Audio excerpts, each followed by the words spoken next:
con... Ahí estamos. Esta reunión está siendo grabada. Yo por las dudas también le pediría al administrador si me puede poner como coanfitrión o compartir pantalla. No sé si voy a compartir demasiadas cosas, pero por las dudas, si quiero mostrar alguna imagen. Bueno, un placer estar acá nuevamente. Creo que tuvimos un intercambio, una conversación rica la última vez, o por lo menos yo lo disfruté. Me imagino que si volvieron muchas y muchos de ustedes es porque también les habrá resultado convocante o al menos intrigante algunas ideas. Solo por retomar muy rápidamente, ahí dice, no pude estar en el encuentro pasado, pero ustedes saben que está grabado, ¿no? Queda grabado y seguramente van a poder acceder a través del Centro Oro, del canal de YouTube del Centro Oro. ¿Puede ser así? Sí, del canal de YouTube del Centro Oro, que lo pueden acceder directamente, y si tienen dificultad, nos envían un mail o un WhatsApp y nosotros le pasamos el link. Genial, buenísimo.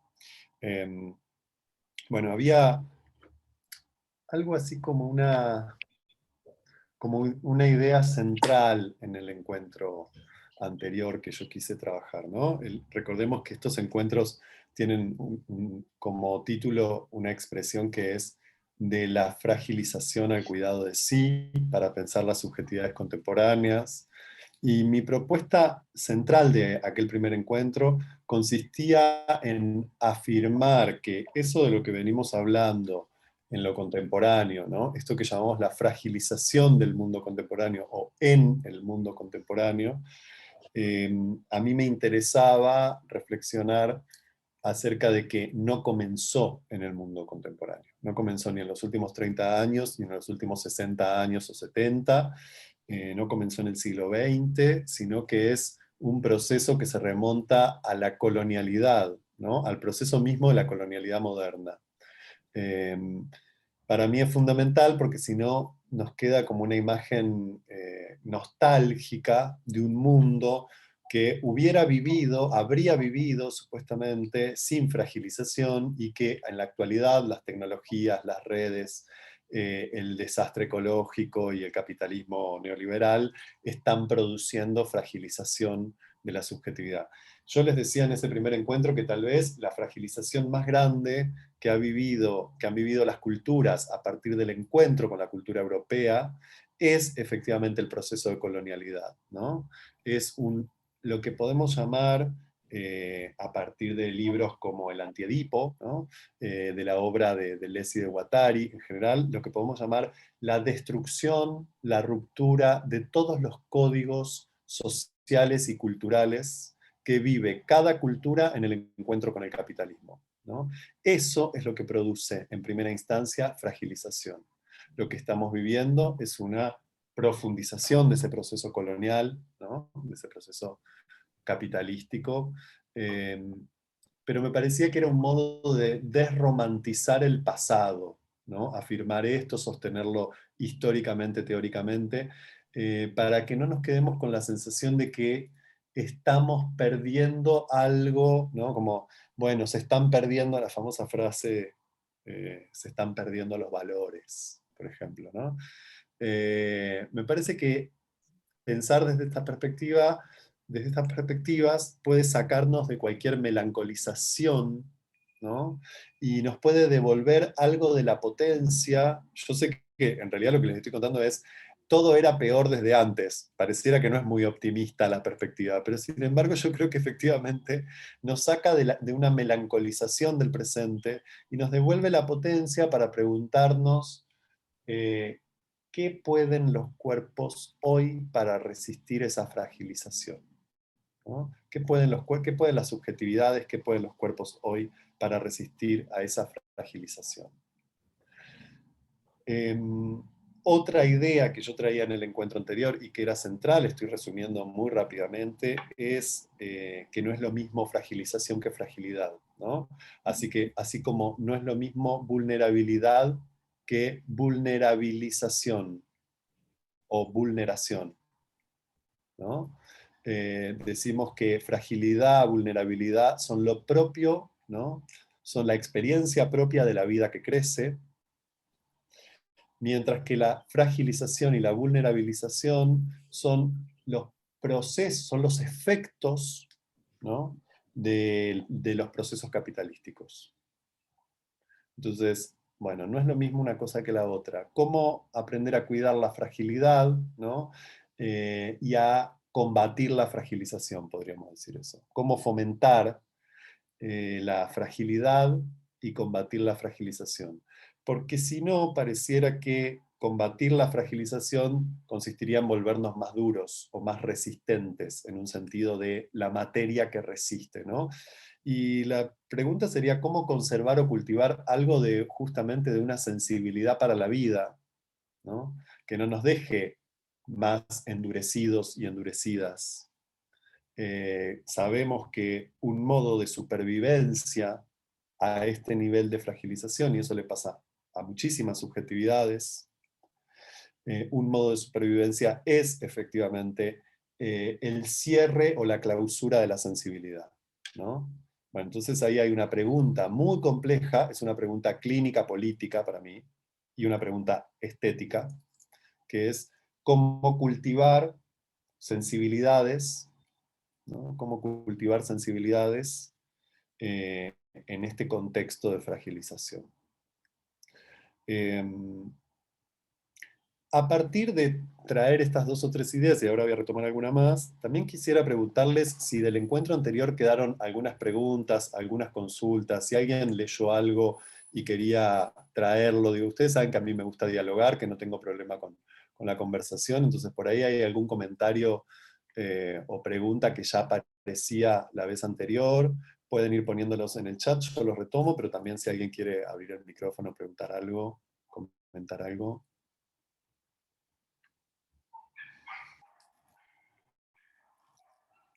Bueno, buenísimo. En principio sí, se entendió todo y quedó todo claro. Bueno, eso, está el chat abierto para que vayan comentando también.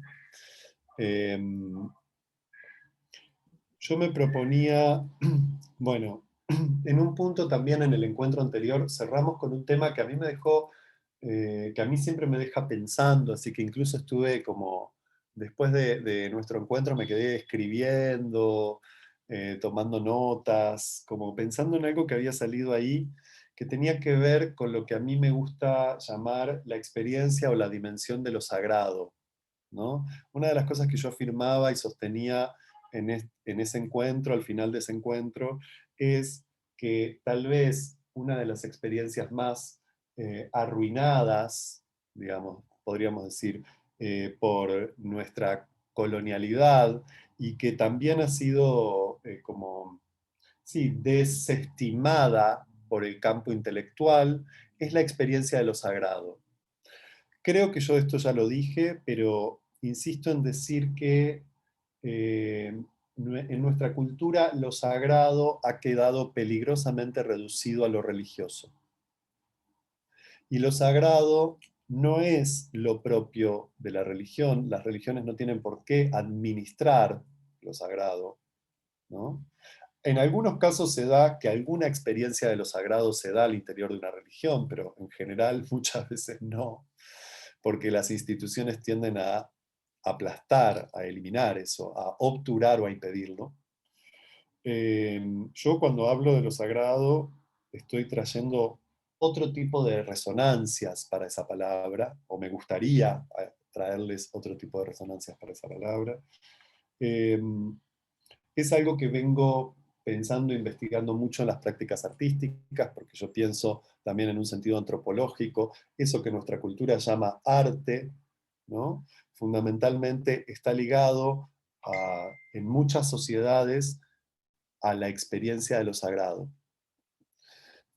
Por eso un autor como Gregory Bateson, un gran pensador inglés, que fue un montón de cosas, por suerte, que no se encasilló en ninguna disciplina. Comenzó estudiando biología, se dedicó a la práctica etnográfica, a la antropología, trabajó en psicología, con psicosis, con esquizofrenia muchísimos años, trabajó en comunicación, en comunicación animal, ¿no? En comunicación investigó sobre la comunicación de los cetáceos. Bateson es un ser maravilloso en este mundo, así, un ser para amar y para tener en la mesita de luz. Recordemos que uno de sus libros más importantes se llama Pasos hacia una ecología de la mente, ¿no? Un libro de que no deberíamos olvidarnos nunca. Un libro precioso. Se lo considera algo así como el padre de la sistémica. ¿Vieron que nos encanta buscar padres? Bueno, lo llamamos a veces a Bateson el padre de la sistémica, ¿no? Va a ser efectivamente uno de los inventores de la teoría de la cibernética, lo que dio origen al desarrollo computacional en los años 40, ¿no? Y bueno, y tiene un pensamiento tan rico que es medio ridículo encasillarlo en una corriente o en una escuela o decir que es un sistémico, no tiene nada que ver con eso. Eh, Bateson es un montón de cosas, es un pensador, pero dentro de sus preocupaciones está siempre la pregunta por efectivamente la experiencia estética. Y él dice y señala que la experiencia estética es una experiencia que en general las culturas han homologado a la experiencia de lo sagrado. Solo en nuestra cultura, la cultura occidental, hemos vivido así como una partición, ¿no? Hemos anulado la dimensión de lo sagrado, la pregunta por lo sagrado. Esa pregunta ha quedado reducida a lo religioso, colapsada en lo religioso, y lo estético se ha independizado en una esfera que es la esfera del arte. Eso no lo dice él, eso lo digo yo como historiador del arte, ¿no? La experiencia vital estética ha quedado reducida a el consumo de la institución del arte, ¿no? O sea, hemos perdido la dimensión o hemos reducido la dimensión estética de la vida a la institución arte. Entonces hay una gran conexión entre lo sagrado y lo estético. Según Bateson, esa conexión fundamentalmente consiste en un modo muy particular de percepción, una sensibilidad, ¿no? Que para él es similar. La sensibilidad estética y la sensibilidad a lo sagrado es similar porque básicamente a partir de esa sensibilidad lo que captamos y lo que percibimos no son seres, no son cosas, no son objetos y sujetos, sino entramados relacionales. La percepción estética es un tipo de percepción de lo relacional, ¿no? Parece simple, y para mí es muy bello y al mismo tiempo muy complejo, ¿no? Es dejar de ver seres o cosas y empezar a ver las relaciones que entraman a los seres y las cosas, ¿no? Y esto es una percepción estética, porque es una percepción que Bateson dice que deja de ser centrada y deviene en global.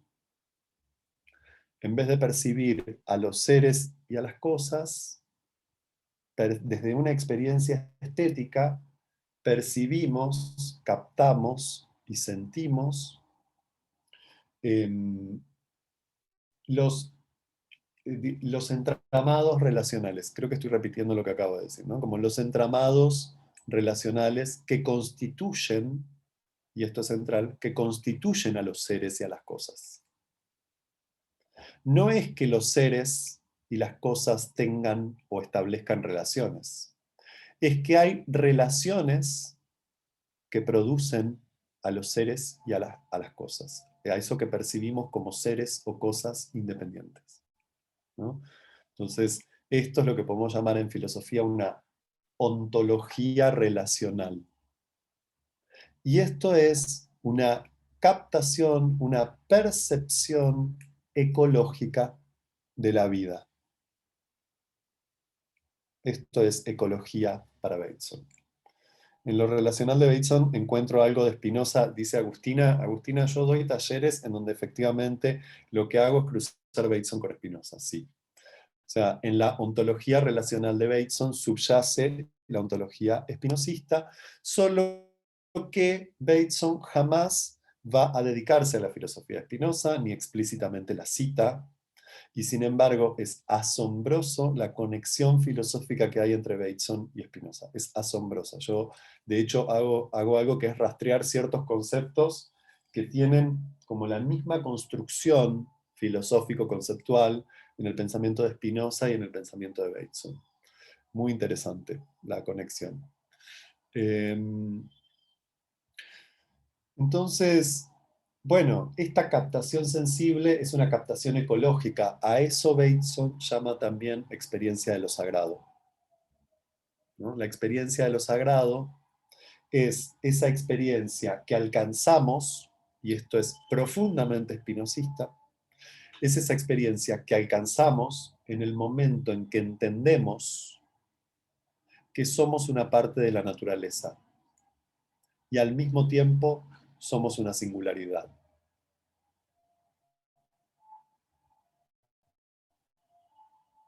¿No? Que somos una y que siendo una singularidad formamos una mayor que es la naturaleza.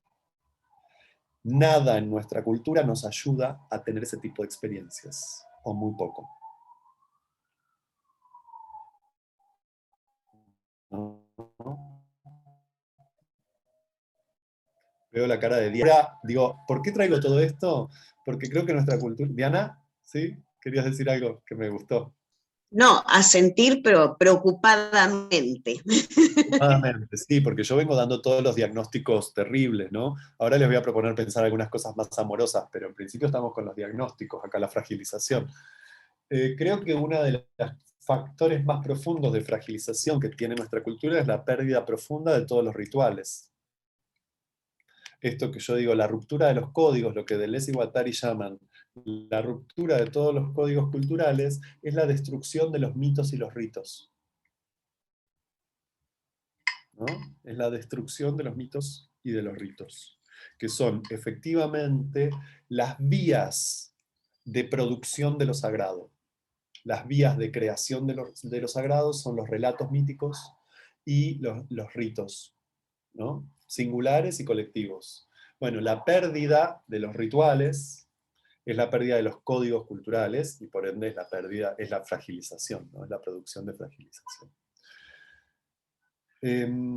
A mí lo sagrado me interesa particularmente, me interesa desde siempre bueno, porque fui un niño místico de chico, un niño místico de chico que buscó y se preguntó siempre un poco por lo sagrado. No lo encontré demasiado fácil. Digo, perdón que me meto en relatos autobiográficos, ¿no? Pero cuando lo encontraba en mi infancia, en la religión, por supuesto, ¿no? En principio, y me llevó un tiempo darme cuenta que lo que yo hacía cuando me sentaba con el rosario a rezar era cantar mantras. Las oraciones que uno hace con el rosario, digo, pensémoslo en un sentido antropológico, lo que uno hace cuando repite monótonamente una oración es entrar en un estado meditativo, entrar en un estado de trance. Las oraciones son mantras, ¿no? Lo que en otras culturas son los mantras, los cantos. Después, cuando salí de ahí, no encontré otros espacios y cuando entré en la universidad fue cada vez más difícil porque nuestros saberes académicos, nuestros saberes disciplinarios, no tocan esto y es casi peligroso, es vergonzoso tocar estos temas, ¿no? De hecho, yo vengo de una tradición, de una familia en donde desde niño estuve en contacto con las cartas de tarot, por ejemplo, ¿no? Y el tarot es un lenguaje primario para mí, es es una lengua madre el tarot. Es un lenguaje en imágenes, es una lengua madre. Ahora el tarot está tremendamente de moda. Entonces aparecen por todos lados, se venden en todos lados, todo el mundo habla y todo el mundo quiere aprender a leer. Bueno, a mí me pasó de tenerlo en mi infancia. Durante muchísimos años yo sentí profunda vergüenza de eso, ¿no? Fue un saber y una práctica profundamente silenciada para mí, porque yo no podía decir en la universidad que yo había aprendido de eso. Aprendí también yo mismo a despreciar eso durante un tiempo, ¿no? Y tuve que hacerle un lugar y reencontrarme con esos saberes o con esos lenguajes que son otros lenguajes.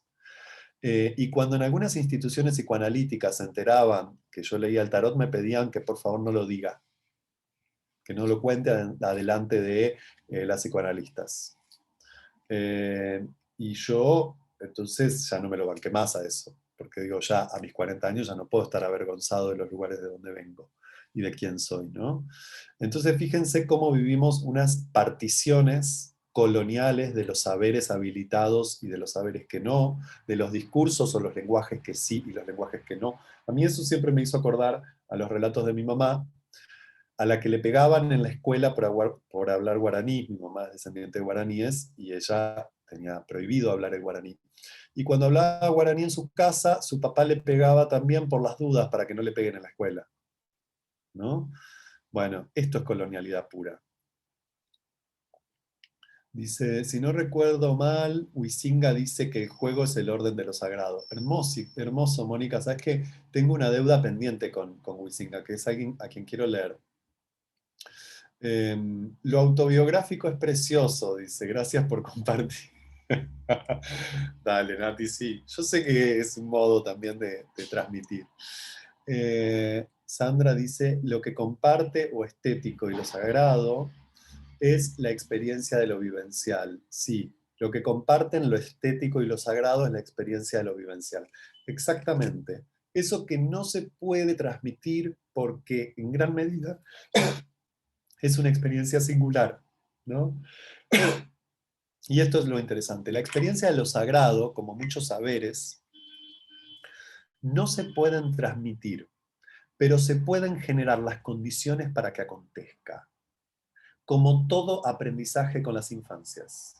Yo no puedo saber qué es lo que aprende una infancia, pero puedo generar las condiciones para que el aprendizaje acontezca. Y eso será la educación. Generar las condiciones, no darle al otro el saber, ¿no? Generar las condiciones para que el otro pueda saber por sí mismo. Y es hermoso, porque son justamente, son experiencias que no se pueden transmitir, pero se pueden crear condiciones para las cuales se pueden crear condiciones, ¿no? Bueno, ahí vamos con el tema de lo sagrado. Me parece que en parte nuestro mundo está ávido de este tipo de experiencias y por eso la New Age se convierte en uno de los mercados más rentables. Y por eso es una pena que nuestros saberes académicos disciplinarios de la psicología, de la antropología, del psicoanálisis, de la sociología de la comunicación, no se ocupen y no le den un lugar a esto, ¿no? A la experiencia singular y colectiva de lo sagrado, ¿no? Yo creo que efectivamente parte de la angustia existencial de la época, parte de la angustia existencial de la subjetividad, es que no hay espacios de tramitación de lo sagrado, o sea, espacios de tramitación para la experiencia de ser parte y ser singular al mismo tiempo, de ser parte de algo más grande. Demasiadas veces en nuestra cultura, cuando somos parte de algo más grande, perdemos la singularidad. Y a eso se le llama masificación. El proceso de masificación es que la subjetividad se diluye en algo más grande.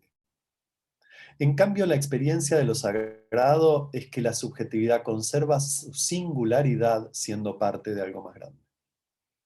Ahí tenemos una buena distinción entre la masa, entre ser parte de una masa y ser parte de una experiencia colectiva de lo sagrado, ¿no? Es una hermosa distinción. No se me había ocurrido hasta ahora que estoy charlando con ustedes. Dice Pablo, todo lo que estás expresando me hace muy difícil no romantizar el pasado, dice Norberto. Casi no hay estímulos presentes que me atraigan. Está bien, Norberto, entiendo que es difícil. Entiendo que es difícil. Lo entiendo, es cierto. Y yo lo que me pregunto es, ¿en dónde? Pero esto, porque por eso yo digo que esto puede ser estimulante, porque acá hay una pregunta de investigación vital, y es, ¿en dónde está aconteciendo hoy algo de lo sagrado o en dónde somos capaces de producirlo? Es más, les invito a hacer algo. Al menos, digo, no es ni siquiera es al menos, digo, con toda la potencia que eso conlleva. ¿Y si uno hiciera tertulias de poesía? ¿Y si uno se juntara con amigos y con amigas a tomar vino y a leer poesía? ¿Eso no sería una experiencia de lo sagrado? ¿Eso no es algo que podemos hacer hoy? ¿En dónde reinventamos un espacio de lo sagrado de manera singular y colectiva? ¿No?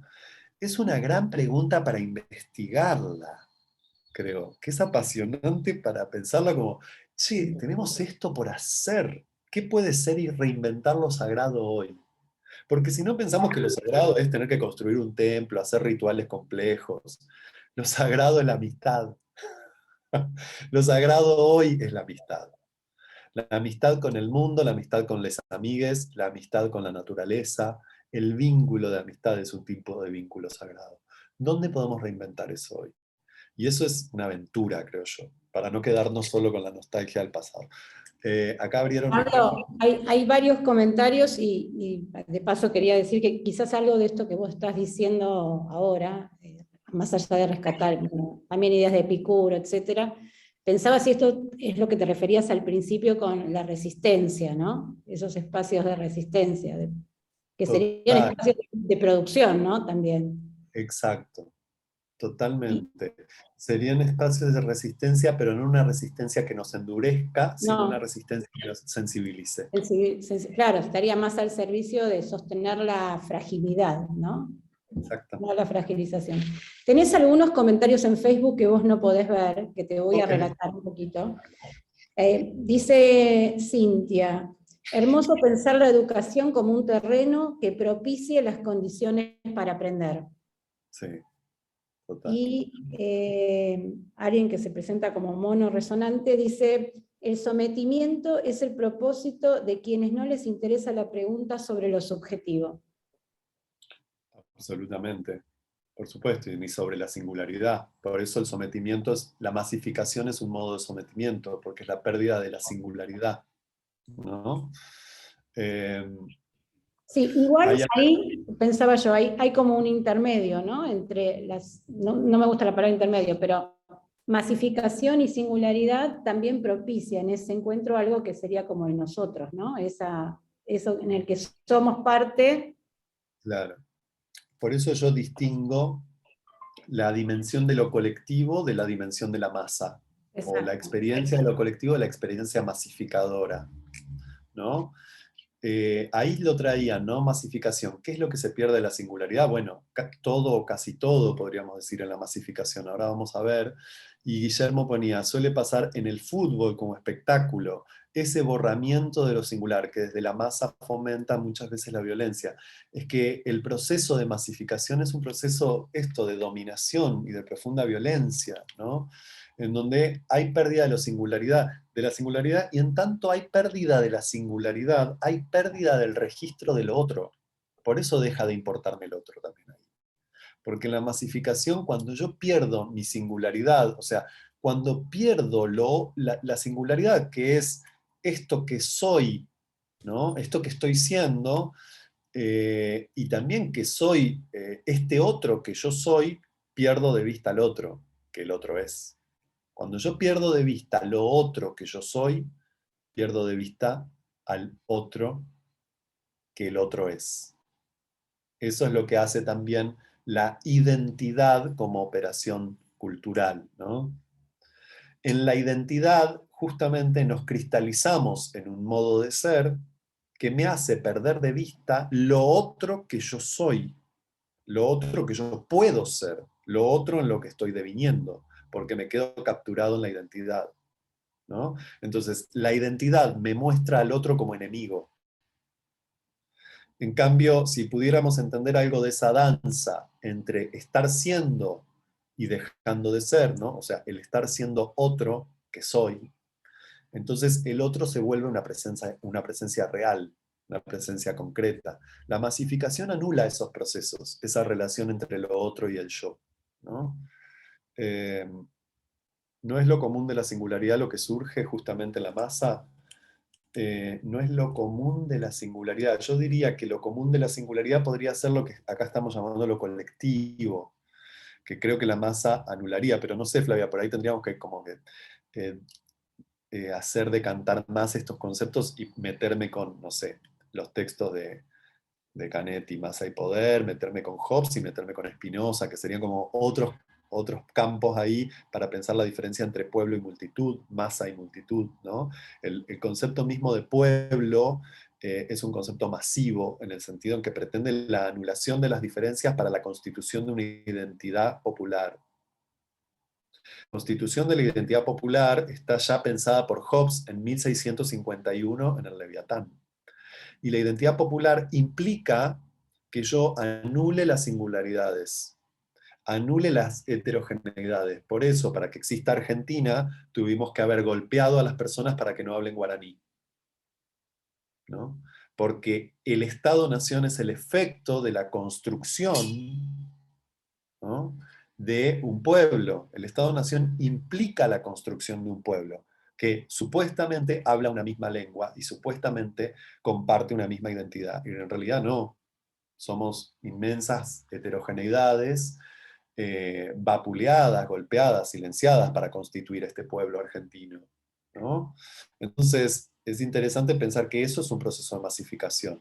Y Hobbes lo describía muy bien, decía, para constituir un pueblo hay que anular la heterogeneidad. Spinoza decía exactamente lo contrario. Spinoza decía que de lo que se trataba era de constituir multitudes, no masas. ¿Qué son las multitudes para Spinoza? Las multitudes son la reunión de los muchos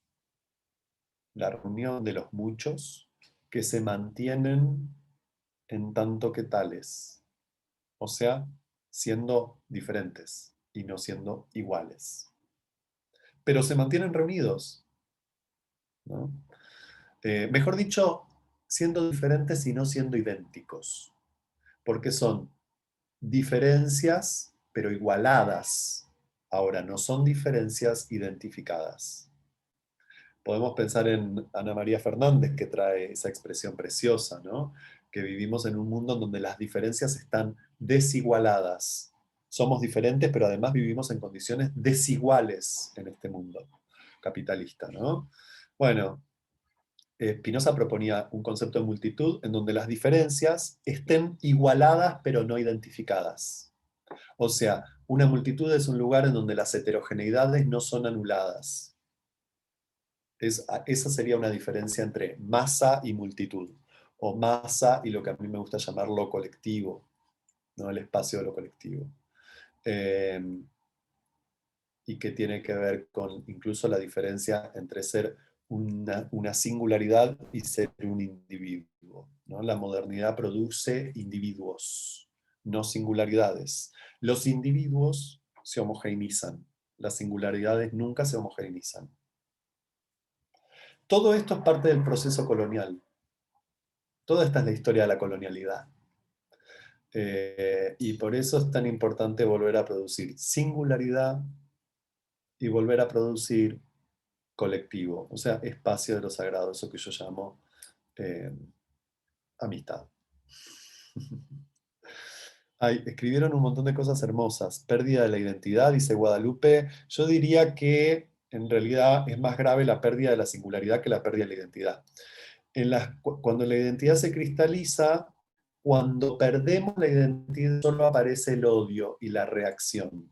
Pero si nos pensamos como singularidades en movimiento, cuando la identidad se pierde, no aparece la destrucción, no aparece la guerra, el otro como enemigo. La categoría de identidad, tradicionalmente en las lenguas, en la lengua griega, latina, en las lenguas romances, carga con la característica de ser fija. En su etimología es fija, ¿no? No es lo común de la singularidad lo que surge justamente de la masa. Eso era lo que estábamos charlando. Pienso en Donna Haraway, pensar crear nuevos parentescos, salir del antropocentrismo, haciendo amistades con plantas, animales, con todo. Precioso, Nati. Yo también voy por Donna Haraway, es de mis autoras favoritas, profundamente amada, y voy a hacer algunas referencias a ella un poquito más, seguro. Lo que es común, decía Flavia, el devenir, decía Guillermo, tal cual. Guadalupe dice, claro, sí, identidad como idéntico, no alteridad. Ahí aparece el claro, claro. Buenísimo, Guadalupe. Bueno, les cuento quién fue Epicuro, ¿quieren? En este rato que nos queda, porque Epicuro es un autor precioso que yo amo profundamente. Epicuro es un filósofo de la antigüedad, ¿no? Es un filósofo que vivió en el siglo III antes de Cristo, que nació en el, paren que yo haga la cuenta, en el 340 antes de Cristo, en el 340 antes de Cristo, y murió en el 270. Epicuro vivió 70 años. Como la gente que gozaba de buenas condiciones de vida en Grecia, vivían entre 70 y 80 años en la antigüedad, ¿no? O sea, se vivía muy bien. Dejemos de pensar que la medicina moderna es la que trajo las buenas condiciones de vida para que la gente se vuelva longeva, porque tanto en los pueblos amerindios, en las comunidades originarias de todas las culturas del mundo, como en la cultura griega en la antigüedad, la gente vivía en muy buenas condiciones de vida, ¿no? Con mucha salud. Salvo en la Europa de la Edad Media, que básicamente es una cultura de gente muy embrutecida, muy abandonada, muertas de hambre y llenas de pestes, ¿no? La Edad Media, el Renacimiento, el comienzo de la modernidad. Esos son los orígenes de nuestra cultura que la creemos tan sofisticada, ¿no? Bueno, los griegos vivían muy bien. Epicuro vivió hasta 70 años. Epicuro forma parte de lo que se considera el periodo helenístico de la filosofía griega, el periodo helenístico de la filosofía griega. Sabemos que antes de Epicuro estuvo el periodo clásico de la filosofía griega, y sabemos más o menos por quiénes se componen, ¿no? Quienes componen el periodo clásico. Por supuesto, Sócrates, Platón y Aristóteles, ¿no? Los grandes filósofos clásicos, que van a ser los que siguen siendo estudiados en la academia filosófica hasta hoy, mientras que a Epicuro no le damos ni pelota al pobre Epicuro. ¿Por qué? Bueno, porque Epicuro era un antiplatónico, fundamentalmente. Epicuro no tenía nada que ver y no quería tener nada que ver con la filosofía de Platón. Platón era un idealista, ¿no? Había concebido que el mundo se dividía en dos, que estaba el mundo de las ideas y que estaba el mundo sensible. Por suerte, como yo digo, hay muchos Platones, hay muchas lecturas de Platón. Yo recomiendo leerlo siempre porque es maravilloso leer a cualquier filósofo, pero inevitablemente lo que heredamos y lo que llamamos platonismo, nuestra tradición, es una concepción del mundo como un mundo partido, un mundo de las ideas son inmutables, de ahí viene nuestra categoría misma de ideal, y así nos va con los ideales, y son modelos. Platón va a decir que efectivamente son modelos que hay que imitar, y que este mundo en el que vivimos los seres humanos es el mundo de los mortales. Las ideas son inmortales, pero nosotros vivimos en un mundo de mortales, en un mundo sensible, que es, según Platón, una mera copia del mundo de las ideas. Nos arruinaron la vida con esta concepción idealista y con este mundo partido en dos. El cristianismo se va a construir, ¿no? El aparato filosófico, teológico cristiano se va a construir sobre el platonismo. Por eso, toda la tradición platónico-cristiana va a considerar que la esencia inmutable, lo verdadero, lo importante es el alma, ¿no? Mientras que el cuerpo sería, bueno, una dimensión corrupta, ¿no? Una dimensión que está siempre en devenir, una dimensión que muere, que no es inmortal, que lo que hay que cultivar justamente, de lo que se trata de cultivar, es el conocimiento filosófico, según Platón, el conocimiento filosófico, para alcanzar el mundo de las ideas, ¿no? Sabiendo que cuando morimos, nuestra alma inmortal viaja del mundo terrenal al mundo de las ideas. De acá al cristianismo hay un paso. Hay un paso. Por lo menos Platón y el platonismo tenía la ventaja de concebir que para alcanzar ese mundo de las ideas había que leer, había que discutir de filosofía, ¿no? Había que pensar. Lo desastroso de nuestra tradición cristiana es que impone que para alcanzar el mundo de los cielos hay que no pensar, no leer nada más que lo que te dicen y fundamentalmente obedecer, ¿no? Entonces ahí ya terminamos de arruinar ese idealismo platónico, lo terminamos de arruinar con nuestra concepción cristiana más internalizada, ¿no? Epicuro va a ser un filósofo que se opone, y Descartes nos da, exactamente, Descartes nos da el hachazo con la partición cuerpo-mente. Exactamente, Agustina. Epicuro va a ser un filósofo que se opone al platonismo. Tal vez por eso hoy no se estudia en ninguna facultad, ¿no? Él va a decir que el primer principio de la filosofía es el cuerpo, pero no solo el cuerpo, es el vientre. El principio de la filosofía y del pensamiento está en el vientre, ¿no? Qué zarpado decir eso hace 23 siglos. Hoy las neurociencias nos hablan del cerebro entérico. Tal vez alguna vez escucharon hablar del cerebro entérico. Hoy las neurociencias dicen que nuestros intestinos tienen una concentración tan alta de neuronas y de redes neuronales y de procesos de conexiones sinápticas que la gran mayoría de la información que entra por nuestros sentidos primero se procesa en los intestinos y solo después llega a lo que nosotros llamamos el cerebro propiamente dicho, que es el que está en el cráneo. Son todos hipocondríacos, dice Guadalupe. Entonces, tenemos esta concepción que fíjense que muchas veces ahora se llama el segundo cerebro. No podemos parar de poner jerarquías, ¿no? El segundo cerebro que serían los intestinos. No sé si es el segundo cerebro, capaz que es el primero, justamente. Capaz que es justamente que se calcula, yo les digo todas estas cifras, vieron que decir cifras es como un chiste, o sea, es como un lenguaje de la ciencia dura que es divertido. El 80%, aparentemente, el 80% de la información que recibe nuestro cuerpo a lo largo de un día es procesado primero con las redes neuronales intestinales. ¿No es alucinante pensar que al final parece que pensamos con la panza? ¿No? Pero esto ya lo sabíamos. Esto lo saben muchísimas culturas. Esto lo saben, por ejemplo, las culturas andinas cuando dicen que hay que pensar con el chuima, que primero se piensa con el chuima. El chuima, en lenguaje aymara, son las vísceras. Es una palabra, chuima, es una palabra que nombra la reunión de el hígado, el estómago y el corazón, ¿no? Y para ellos fíjense cómo el lenguaje de otras culturas agrupa cosas que nuestro lenguaje separa, y viceversa.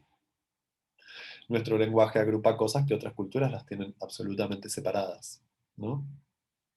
El chuima son las vísceras, y uno piensa con el chuima porque con el chuima se toman decisiones, dicen las comunidades andinas, dice la aymara, ¿no? La lengua aymara dice que con el chuima es con lo que hay que tomar decisiones.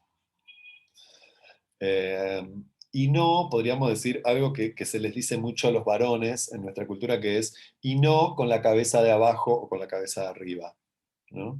En nuestra cultura se les dice a los varones, no pienses con la cabeza de abajo, nene, pensá con la de arriba.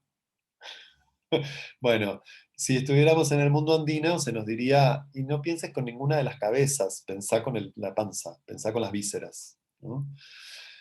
El pensamiento chino también tiene una palabra para eso, es tantien. En China, el tantien es el centro vital del cuerpo y de hecho es el centro de gravedad del cuerpo. Se encuentra 4 dedos debajo del ombligo. Es nuestro centro de gravedad. Es lo que nos mantiene conectado el cuerpo a la tierra, ¿no? Pero también es lo que nos mantiene parados cuando necesitamos estar parados y caminar. Ese es el Tantien, es el centro vital en donde se renueva la energía vital del cuerpo, el chi. Lo siento en las tripas, dice Silvia. Me hace pensar también en Pichón Rivière. Absolutamente, absolutamente, ¿no? Todo eso que nos pasa en la panza. Efectivamente, sabemos perfectamente que en la panza nos da información. Para Epicuro, la panza nos da información más certera, o por lo menos nos da la información primera, que no podemos desoír, aunque después necesitemos del pensar intelectual, ¿no? Qué diferente que es renunciar al cuerpo que sostener una filosofía que parte del cuerpo. No está diciendo que el cuerpo y el pensar del cuerpo es el único modo de pensar. Está diciendo que no podemos ignorarlo. Está diciendo que no puede haber pensar intelectual si primero no hay una escucha del cuerpo. No tenemos ni idea de cómo transmitir eso en nuestra cultura. Epicuro dice una frase tremenda para la tradición platónica, que es: el alma muere con el cuerpo. O sea, el alma es una entidad material en sí misma, ¿no? No sé si me estoy perdiendo alguna conversación que ahí dicen Sidiana. Bueno, esta frase, el alma muere con el cuerpo, es una frase por la cual, una vez que se consolida el cristianismo, un par de siglos después de la existencia de Epicuro, va a hacer que el cristianismo persiga, destruya, queme y asesine a las comunidades epicúreas que proliferaron por todo el Mediterráneo, ¿no? Porque, claro, ¿cómo va a morir el alma con el cuerpo? Bueno, Epicuro era un materialista, es uno de los primeros filósofos materialistas, no es un idealista como Platón, es un materialista. Cree, digamos, es más, yo les diría, no puede concebir ninguna partición entre cuerpo y alma o entre materia y espíritu, porque para él el alma y el espíritu es también una entidad material, pero él dice más sutil que el cuerpo, pero no deja de ser material. El alma es más sutil que el cuerpo. Débora, Sandra. Sí. Acá en Facebook te dice Mono, qué interesante porque la teoría del bienestar me acerca a Epicuro, quien plasma su filosofía en la búsqueda de la vida saludable. Y es por eso que el alimento debe ser reflejo de la felicidad del alma. La Precioso. gastronomía podría ser una especie de sofisticación del más alto pensamiento. G dice, se me ocurrió.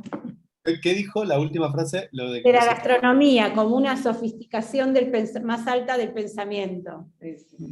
exactamente un poco así, y como lo decía Mono, y como lo dice G, es como piensa Epicuro. Que es, en parte, somos lo que comemos, pensamos como comemos, ¿no? Por eso Epicuro va a decir que el principio del vientre, el principio del placer del vientre es el principio de la filosofía. Él va a decir que efectivamente lo que rige su filosofía es el placer, ¿no? Y de ahí nace la famosa escuela hedonista, la famosa escuela del hedonismo. Pero nosotros, modernos, no entendemos nada cuando decimos hedonismo.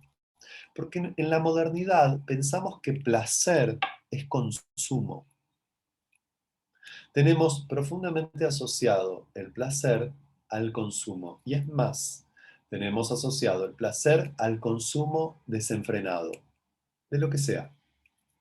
De comida, de alcohol, de sexo, de imágenes, de objetos, de viajes, de pornografía, ¿no? Son todos, se nos presentan como consumos desmedidos o desenfrenados y tenemos asociada la idea de placer a eso. Ese es el efecto del pensamiento cristiano. Haber asociado el placer, ¿no? a a lo pecaminoso, a lo excesivo. Epicuro decía algo y lo decía con extremada claridad. El placer es eso que se alcanza en la moderación. El placer es eso que se alcanza en la moderación. Por eso él nos va a decir, pensamos como comemos. Hay que aprender primero a moderar las pasiones del cuerpo y a hacerles un lugar, pero no para controlarlas, sino para llevarlas a un estado de placer. ¿Qué significa para Epicuro un estado de placer? Que el cuerpo no me moleste.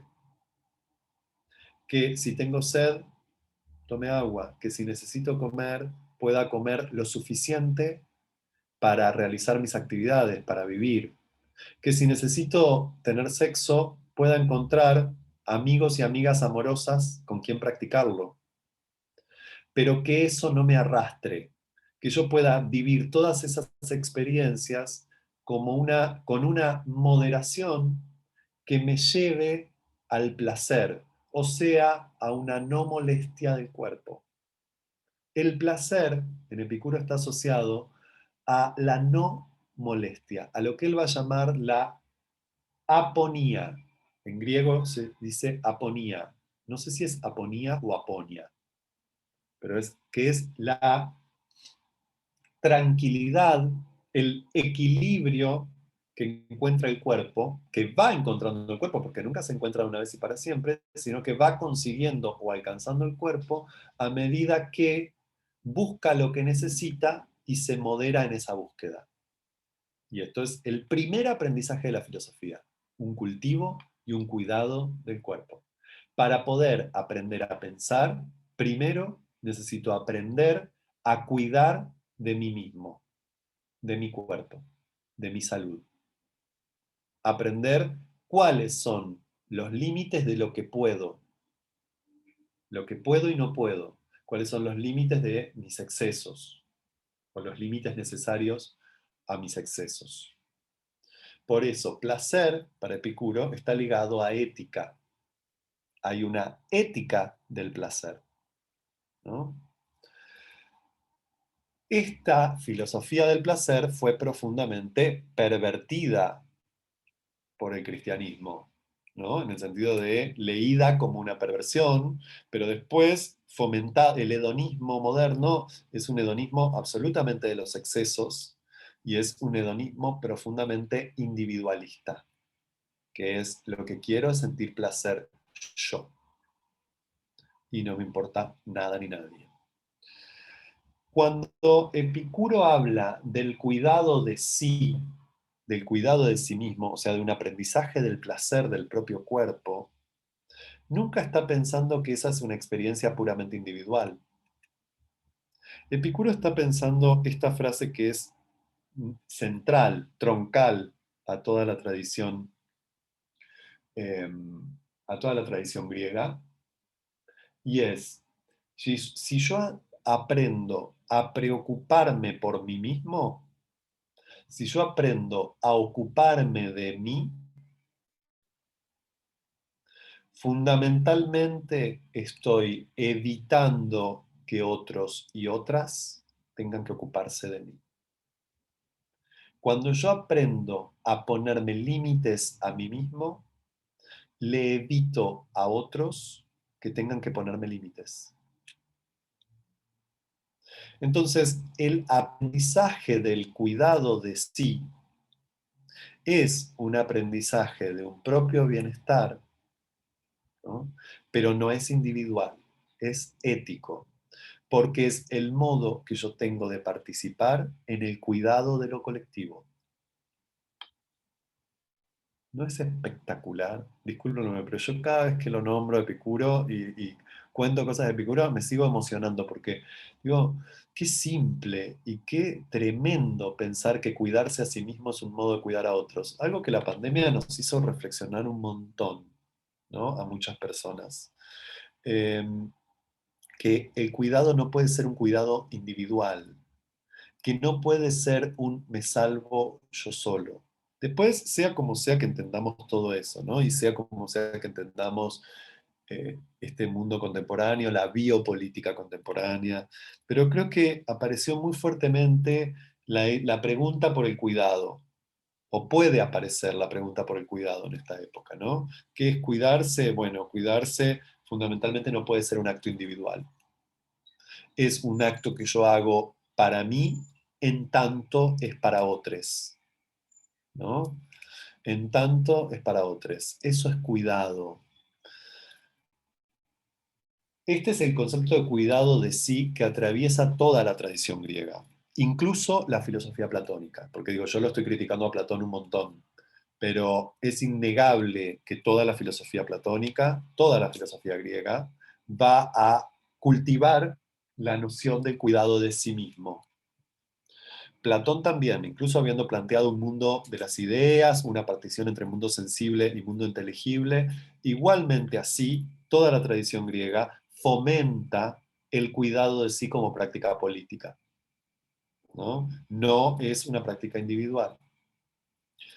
Epicuro convierte esto en la centralidad de su filosofía, pero con la ventaja para mí de que le da un lugar al cuerpo en la filosofía que las tradiciones anteriores no le daban, ¿no? Pero no solo esto, y con esto un poco quiero cerrar porque seguramente va a haber resonancias. Epicuro no es un teórico de esto. Epicuro fue un tipo que se bancó lo que pensaba y que lo sostuvo con el cuerpo. ¿Qué significa haberlo sostenido con el cuerpo? Cuando Epicuro cumples 35 años, ay, les podría contar tantas cosas, se me irían como 4 horas contándole cosas de Epicuro, pero Epicuro fue un tipo que nació en una isla que se llama Samos. Contalas, dice Agustina. Eh, la atención flotante, Guillermo dice, la atención flotante, la intuición, el reverie, estado de ensoñación, siento que vienen más de las entrañas y de las tripas que de lo mental. Hermoso, Guillermo. Sí, puede ser efectivamente modos, estados corporales y no solo estados mentales, ¿no? En el sentido en que nosotros partimos cuerpo y mente, ¿no? Y en estas tradiciones filosóficas, efectivamente lo que hacen es anular la partición cuerpo-mente. O sea, cuando Epicuro dice, el alma muere con el cuerpo, está diciendo cuerpo y alma son lo mismo. No hay partición entre cuerpo y mente. Entonces no puede haber partición entre cuerpo y psiquismo o cuerpo y alma. Esto es lo que también hace Spinoza con su propia filosofía, y recordemos que Spinoza es un gran lector de Epicuro, ¿no? Gran parte de la filosofía espinosista va a estar inspirada en algunas de los presupuestos epicúreos. Por ejemplo, la frase de Spinoza, central en la filosofía de Spinoza, que es lo que le pasa al alma le pasa al cuerpo y lo que le pasa al cuerpo le pasa al alma. Y punto. Esa frase está firmada Epicuro, ¿no? La ética de Spinoza se funda en la ética epicúrea, con sus diferencias ontológicas, ¿no? Spinoza no es un atomista como lo es Epicuro, no es un materialista en el mismo sentido que Epicuro, pero sin embargo hay resonancias. Bueno, les iba a contar un poquito más de Epicuro. Es un chabón que nace en Samos, una isla griega, que pertenece a la red de ciudades-estados griegos, ¿no? Samos. Su papá era lo que nosotros hoy entendemos por maestro de escuela. O sea, su papá enseñaba a leer y escribir. Y los maestros de escuela vivían vidas muy itinerantes, eran vidas bastante nómades, viajaban por distintas ciudades enseñando eso. Así que Epicuro y sus hermanos viajaron por muchos lugares con sus padres, y Epicuro hereda el oficio del papá. Se convierte en maestro de escuela, digamos así. Como todos los ciudadanos griegos, a los 18 años, para convertirse en ciudadano, servicio civil lo cumplían también, y eso implicaba ir a vivir un tiempo a Atenas. O sea que a los 18 años, Epicuro viaja a Atenas y vive 2 años, porque ese servicio civil militar, ¿no? Esa formación civil y militar, se cumplía en Atenas. Él vive 2 años en Atenas.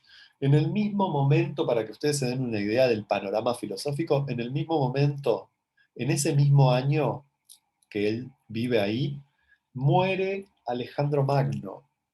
O sea, se produce la caída del imperio macedonio que Alejandro Magno había construido para Grecia, ¿no?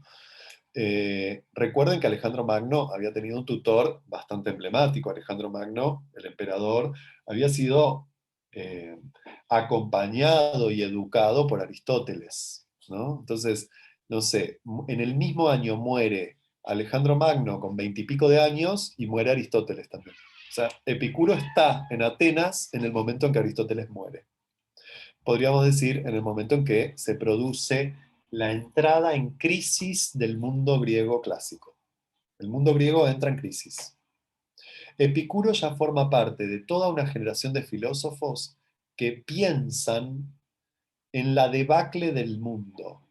Piensan en el medio de un mundo en crisis, de un mundo que cae estrepitosamente todos sus valores y todas sus instituciones. ¿Les suena? Porque a mí me suena que estamos viviendo algo parecido, ¿no? Epicuro, se considera que el mundo griego entra a finales del siglo IV, comienzo del siglo III, entra, o fuertemente en el siglo III, entra en la debacle, en la caída de lo que nosotros conocimos como el esplendor de la antigua Grecia, ¿no? Y durante esos siglos, entre el siglo III y el siglo I, la hegemonía del mundo antiguo va a pasar de Grecia, de Atenas, a Roma, y se va a constituir el Imperio Romano. Ese periodo de transición lo llamamos el helenismo.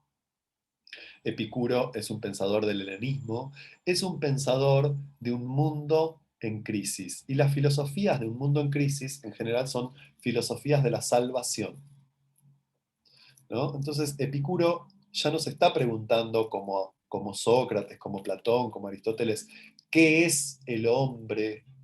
¿Cómo gobernar la ciudad? Sino que se está preguntando cómo salvarnos, cómo nos vamos a salvar de esta debacle. Y Epicuro formula una filosofía para la salvación. Para él, la salvación es construir comunidades, comunidades de amigos, ¿no? Para él, la amistad es el vínculo político más importante porque es un vínculo afectivo político. Es un tipo de vínculo que él ubica por sobre cualquier otro tipo de vínculo de sangre, que de última es accidental, ¿no? Y que esa construcción de comunidades de amistad es lo que nos puede enseñar y transmitir el cuidado del propio cuerpo, el cultivo del pensamiento, el cultivo de la filosofía. Claro, es una filosofía en un mundo en donde los grandes valores y las grandes instituciones están cayendo. Entonces él apela a volver a un tipo de construcción vincular, comunitaria, más pequeña, ¿no? Cuando Epicuro pasa sus 20 años, esos días en Atenas, claramente que él conoce el Liceo. El Liceo es la institución que fundó Aristóteles, en donde lo educa a Alejandro Magno, ¿no?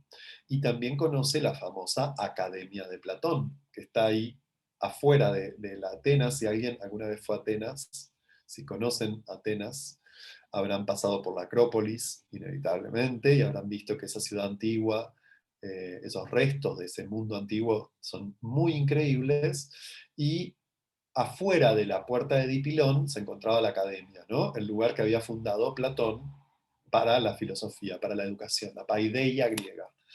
Epicuro decide que no va a fundar ninguna institución en Atenas, sino que se va a las afueras de Atenas, al borde de la ciudad, ¿no? Se va al borde de la ciudad, y en el medio de un bosque de olivos, Epicuro funda un jardín. Él dice que la filosofía hay que transmitirla y aprenderla en los jardines, en los huertos. Yo digo, por eso mis talleres se llaman todos jardines, ¿no? Antes se llamaban, ya se los conté la última vez, Antes yo los llamaba talleres de pensamiento y ahora los llamo jardines de pensamiento. Yo digo que Epicuro entendió algo, y es que para poder pensar hay que estar mirando la vida crecer, y que el pensamiento no puede apartarse nunca demasiado de los procesos vitales. Si se aparta de los procesos vitales, el pensamiento se vuelve contrafáctico, pierde su propia vitalidad, se vuelve idealista, ¿no? Y se vuelve moralista. En la naturaleza no hay moral, por suerte, ¿no? En la naturaleza hay procesos. Lo que hacemos es construir una ética, pero no es lo mismo una ética que una moral. La moral es eso que juzga siempre desde un valor abstracto, desde un valor ideal. Epicuro se propone construir una ética a partir de los procesos vitales. Pero no solo eso, yo les decía que Epicuro se la bancaba, y se la bancaba de verdad. Cuando Epicuro funda un jardín, invita a vivir con él a sus amigos, funda una comunidad de amigos. En la comunidad, en el jardín, en el huerto de Epicuro, es en el primer lugar en donde tenemos registro de que entraron mujeres y de que se les permitía escribir a las mujeres. En la Grecia antigua, las mujeres estaban condenadas al gineceo, a la cocina, ¿no? En el jardín de Epicuro, las mujeres escriben. De hecho, hay famosas mujeres, por supuesto, de las mujeres que escribieron en las comunidades epicúreas no quedó nada, porque el cristianismo específicamente se afanó en destruir los textos de las mujeres, ¿no? Pero se sabe que escribían porque hay textos de varones epicúreos que citan y discuten los textos de las mujeres, ¿no? Como mujeres como Leontión o Temista, que eran filósofas que vivían en el huerto con Epicuro. Además, comían y bebían, además hacían el amor en parejas y en grupo, porque consideraban que la sexualidad colectiva era un modo de sexualidad sagrada, cosa que nosotros perdimos y moralizamos también, no entendemos nada de la sexualidad colectiva, no entendemos nada. Rápidamente pensamos que en la sexualidad colectiva hay reviente, que de hecho no es que no lo haya, es que no tenemos transmisión ni prácticas de sexualidad colectiva, ¿no? La sexualidad colectiva es la orgía, el reviente, el que no me importe nada, está ligada al consumo, ¿no? A la pérdida del encuentro, a la pérdida de la singularidad. Bueno, para muchas culturas la sexualidad colectiva es un modo de encuentro, es un modo de cultivo de lo colectivo. Bueno, por eso las comunidades epicúreas pasaron en nuestro imaginario a esa idea de lo hedonista como lo orgiástico, el reviente, el descontrol. Y sin embargo ellos lo que cultivaban todo el tiempo era la moderación, ¿no? Todo el tiempo se trataba de cultivar la moderación. En esas comunidades epicúreas, en esos jardines, por primera vez se sabe que fueron a vivir, algo pasó, se retomó la grabación. Repito lo que acabo de decir. En estas comunidades epicúreas, por primera vez se sabe que los esclavos fueron liberados de sus tareas de esclavos. ¿Por qué? Porque los filósofos cultivaban la tierra. Entonces los esclavos podían aprender a leer, a escribir y a filosofar. Epicuro es el fundador de lo que en la tradición occidental conocimos después como las comunidades anarquistas, que en general la palabra anarquismo en nuestro imaginario está ligado también al reviente, al descontrol. No, no, no. El anarquismo fueron comunidades epicúreas en la modernidad, ¿no? Y te lo dijo en inglés hablando de colonia. Totalmente. Igual en mi computadora se escuchó en español, ¿eh? Vieron que en cada computadora se escucha distinto. Entonces, digo, es muy asombroso sostener el cuidado de sí con las prácticas y no con el discurso, ¿no? No es un ciudadano griego solamente hablando del cuidado de sí para los ciudadanos griegos. Es un chabón que se bancó fundar comunidades en donde las mujeres y los esclavos podían filosofar porque los filósofos cultivaban la tierra, ¿no? Entonces, eso es bancar. Eso es bancar lo que uno piensa con prácticas. Cosa que no es nada fácil. Pero creo que Epicuro es una inspiración, porque creo que Epicuro no nos dice, bueno, tendríamos que volver el tiempo atrás para fundar esas comunidades como fundaron ellos. Lo que nos hace pregunta de Epicuro es, ¿cómo fundar hoy amistad? ¿Cómo sostener hoy amistad? Eso hoy es una práctica política, es una práctica de cuidado, y no es solamente hedonista en un sentido moderno. Tiene que ver con el placer, porque si hay algo que hay que cultivar hoy, es el placer bien entendido. El placer como energía vital, ¿no? En un mundo que nos deshace, nos desliga de los espacios de placer, de los encuentros placenteros. Un poco eso es lo que tenía para contarles hoy. Nos estamos acercando a la hora,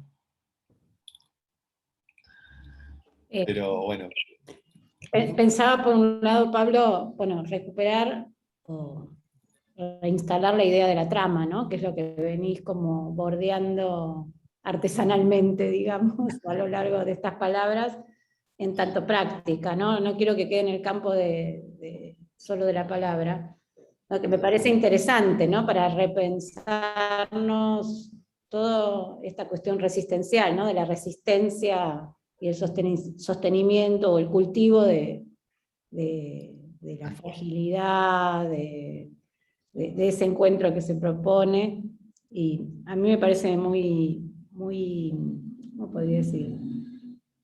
Un desafío a la propuesta de Epicuro, ¿no? O sea, es un desafío, un exactamente. desafío Es un constante. Esto por un lado. Por acá te quería leer algo que estaba en Facebook, que hay varias cosas, pero bueno, no se llegan a leer todas porque va pasando los temas y quedan un poco afuera. Pero hay una que tiene que ver con Epicuro, con relación a esto del cuidado del cuerpo y de evitar con eso de alguna manera intervenir en la cuestión de la trama con todos, ¿no? Que es un tema colectivo.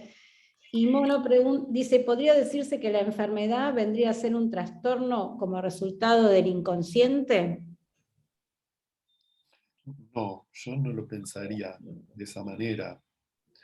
Yo creo que lamentablemente el inconsciente ha quedado reducido en nuestras categorizaciones demasiadas veces, ¿no? A la experiencia individual.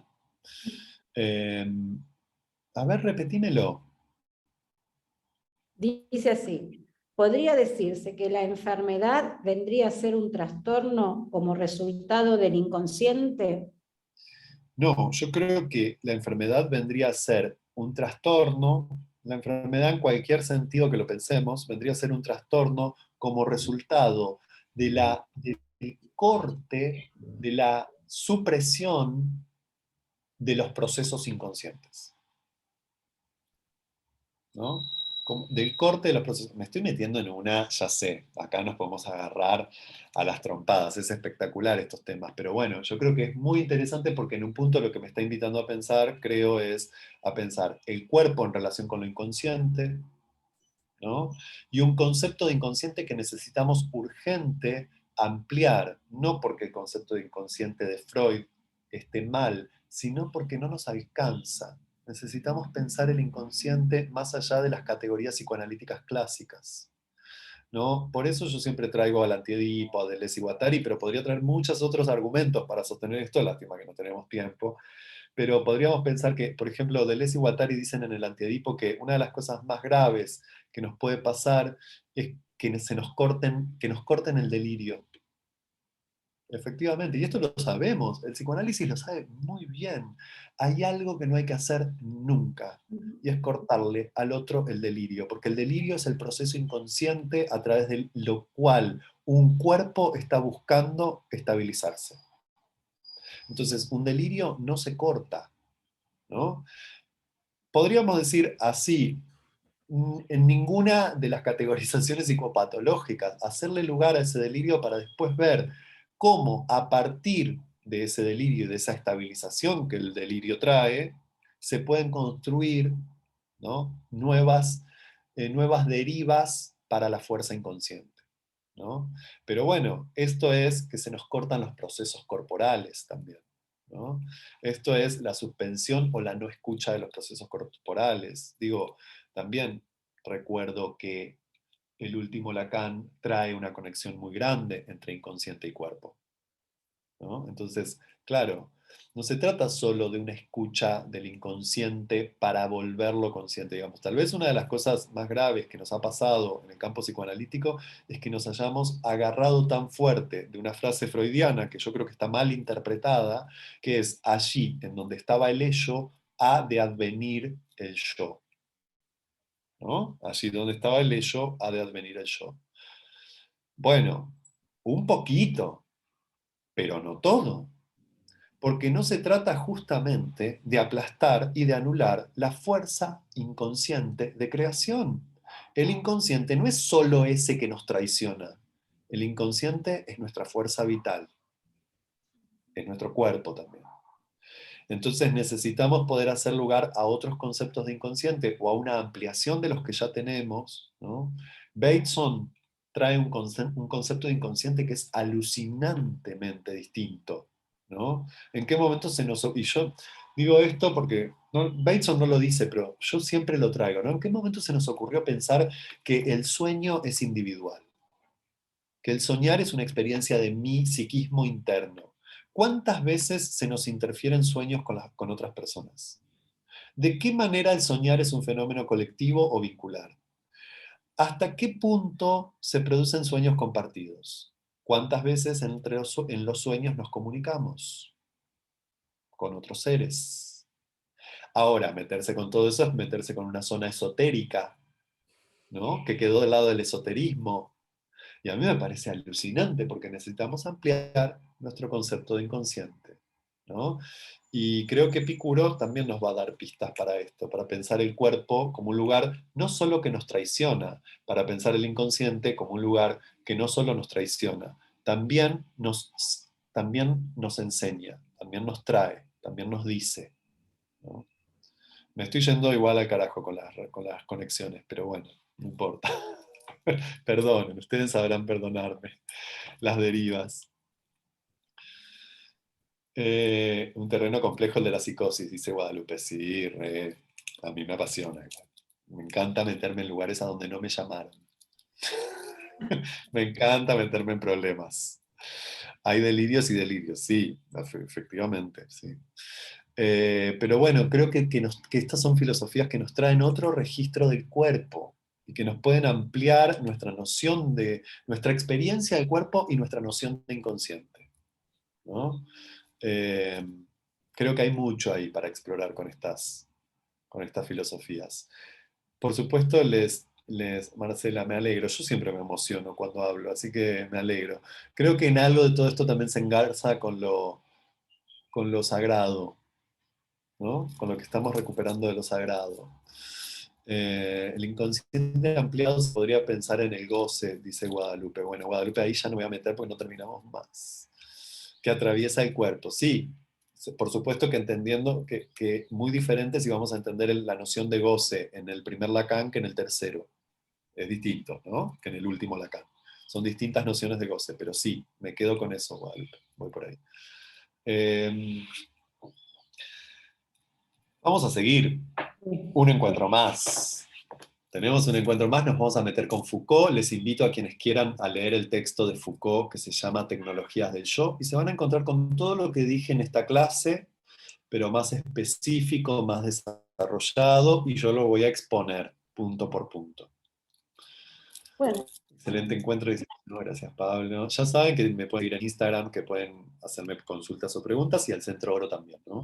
Sí, sí, de cualquier manera, exacto. Seguimos armando distintas derivas y tramas, ¿no? A través de las redes, que son también maneras de vincularnos Total. y de poder navegar en esta propuesta, a ver si habilita algo de lo sagrado, ¿no? Total. Yo siento que sí, que algo de eso pasa, ¿no? También hay algo muy hermoso para quienes amamos la poesía, el psicoanálisis, o en mi caso el esquizoanálisis, para quienes amamos la literatura, y es entender lo sagrado de la palabra, ¿no? Lo sagrado de la palabra. Una palabra tiene mucho peso. Y aprendemos a tener mucho cuidado con las palabras, mucho cuidado con eso.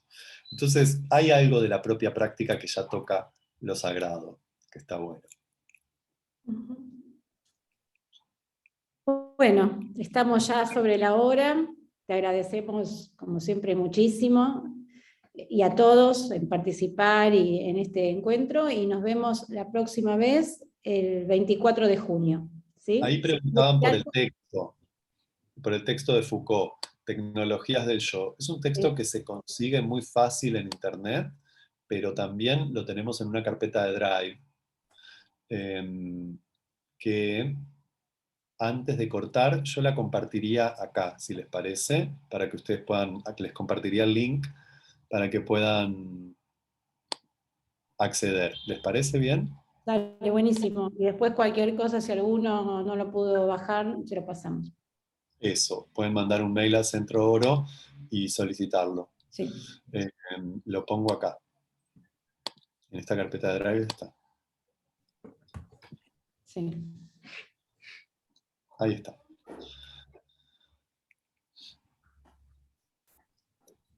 Un placer. Les mando un abrazo muy grande.